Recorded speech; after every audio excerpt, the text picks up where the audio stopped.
আবারও কটাক্ষের শিকার অভিনেতা জিতু কামাল, শিরিন পাল এবং সর্বোপরি ধারাবাহিক চিরদিনই তুমি যে আমার। পুরো ব্যাপারটা আজকের এই ভিডিওতে তোমাদেরকে জানাবো। সবার ফার্স্টে তোমাদেরকে অনুরোধ করব, তোমরা গোটা ভিডিওটা দেখো। তোমরা অনেকে আছো জাস্ট একটুখানি পার্ট দেখে কেটে চলে যাও, প্লিজ এটা কেউ করো না। গোটা ভিডিওটা দেখো, তাহলে তোমাদের পুরো ব্যাপারটা ক্লিয়ার হতে সুবিধা হবে। এবং তোমরা কমেন্ট করে কিন্তু অবশ্যই তোমাদের মতামত জানাবে। এবং চ্যানেলে প্রথমবার হয়ে থাকলে চ্যানেলটাকে সাবস্ক্রাইব করে দিও। তোমাদের যদি ভিডিওটা ভালো লাগে, ভিডিওতে একটা লাইক করো, কমেন্ট করো। কি ব্যাপারটা ঘটেছে সেটা হচ্ছে, চিরদিনই তুমি যে আমার। তোমরা প্রত্যেকে জানো, রিসেন্টলি বলা ভুল, কিছুদিন আগে ভ্যালেন্টাইন্স ডের এপিসোড শ্যুট হয়ে গেল এবং ভ্যালেন্টাইন্স ডের এপিসোড দর্শকদের মন জয় করেছে।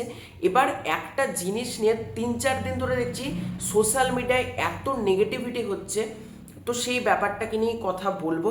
তো একটা আর্টিকেল বেরিয়েছে, আর্টিকেলটা আমি পড়ছি। মেন ব্যাপারটা ঘটেছে সেটা হচ্ছে শিবরাত্রি উপলক্ষে। দেখো, প্রতিটা ধারাবাহিকের ক্ষেত্রে শিবরাত্রি এপিসোড খুব স্পেশাল হয়ে থাকে, এটার ক্ষেত্রেও হয়েছিল। কিন্তু এমন কিছু জিনিস নিয়ে দর্শকরা প্রশ্ন তুলছে, সর্বোপরি হেটার্সরা কথা বলছে, সেটা নিয়ে যদি কথা বলি। দেখো, তোমরা ভালো করে মন দিয়ে পুরো ব্যাপারটা শোনো।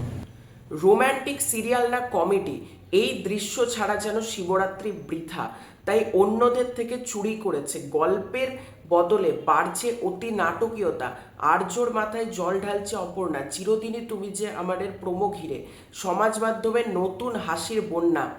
টেলিভিশনে উৎসব মানে এখন বিশেষ পর্বের লড়াই, যে কে কতটা অভিনব কায়দায় বিষয়টা ফুটিয়ে তুলতে পারবে সেটারই চেষ্টা চলে। আর সেই মতো আবারও দর্শকদের প্রত্যাশাও থাকে চরমে। সম্প্রতি গিয়েছে বছরের প্রথম বড় উৎসব শিবরাত্রি, আর তাকে ঘিরে একাধিক ধারাবাহিকেই চলছে আলাদা প্রস্তুতি। আর সেই তালিকায় রয়েছে জি বাংলার বেশ কয়েকটি ধারাবাহিক। তবে সম্প্রতি চিরদিনই তুমি যে আমারে শিবরাত্রি পর্বের প্রোমো সবার সামনে আসতেই প্রশংসার চেয়ে সমালোচনায় যেন বেশি জায়গা করে নিল। এই প্রোমো প্রকাশের পর থেকে সামাজিক মাধ্যমে একাংশে দর্শকদের কৌতুক চোখে পড়েছে। এমনকি এমন দেখানো হয়েছে, সেখানে শুরুর দৃশ্যেই দেখা যায় শিবরাত্রির পুজো দিতে পাড়ার এক মন্দিরে গিয়েছে অপর্ণা। সেখানেই কয়েকজন যুবক এসে অপর্ণার সঙ্গে অশালীন ভঙ্গিতে ব্যবহার করতে শুরু করে। কিছুক্ষণ চুপ করে সবটাই দেখে আর্য। তারপর তারা অপর্ণার হাত ধরে টানতেই রুদ্ররূপে হাজির হয় আর্য। মুহূর্তের মধ্যেই সংঘর্ষের আবহ তৈরি হয় মন্দির প্রাঙ্গণে।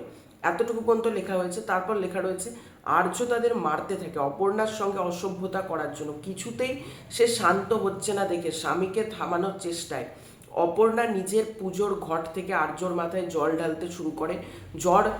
জল পড়তে আর্যের আচরণ বদলে যায়, সে পুনরায় নিজের অবস্থায় ফিরে যায়। এবার দেখো, এবার কিছু হেটার্সরা কি বলছে তোমাদেরকে বলছি। কমেন্ট বক্সে অনেকেই দৃশ্যটিকে অতি নাটকীয়তা বলে মনে করেছেন। কারো মতে এমন দৃশ্য বিশ্বাসযোগ্যতার সীমা হারিয়ে গেছে। কেউ কেউ আবার লিখেছেন এটাই বাকি ছিল, প্রতিবার কোনো গল্পে এটা না দেখালে যেমন শিবরাত্রি বৃথা।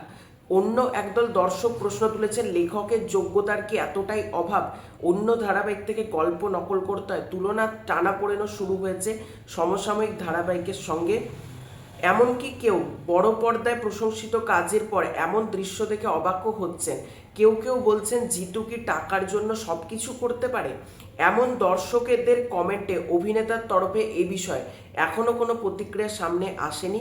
তবে টেলিভিশনের পর্দায় নাটকীয়তা নতুন কিছু নয়, তবে এবার ধারাবাহিকের এই দৃশ্য নিয়ে সমালোচনায় বেশি।